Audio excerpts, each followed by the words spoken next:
तुमच्या असाही सिरेमिक कुकवेअरला जास्त काळ नॉनस्टिक राहण्यास मदत करण्यासाठी येथे एक सोपी मार्गदर्शक आहे। या व्हिडिओत आपण मसाला तयार करणे, कार्बनायझेशन आणि तेल जमा होण्याबद्दल पाहू।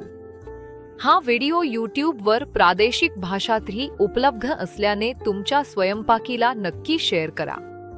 नमध्ये आठवड्यातून एकदा मसाला नक्की लावा। मंद आचेवर पॅन गरम करा, नंतर गॅस बंद करा। पृष्ठभागावर तेलाचा पातळ थर ब्रशने लावा। 15 ते 20 मिनिटांसाठी तसेच ठेवून द्या। टिश्यू किंवा मऊ कापडाने स्वच्छ पुसा। पॅन तसाच साठवा। कार्बनायझेशन। तुमच्या पॅनवर काळे डाग किंवा तेलाचे डाग दिसले तरी काळजी करू नका। हे कार्बनायझेशन आहे आणि नियमित वापरात हे पूर्णपणे सामान्य आहे। बेकिंग सोडा आणि सौम्य डिश सोपचे पेस्ट कोमट पाण्यात बनवा। ही पेस्ट हलक्या हाताने पॅनवर लावा। मऊ स्पंजने स्वच्छ करा। कोमट पाण्याने धुवा।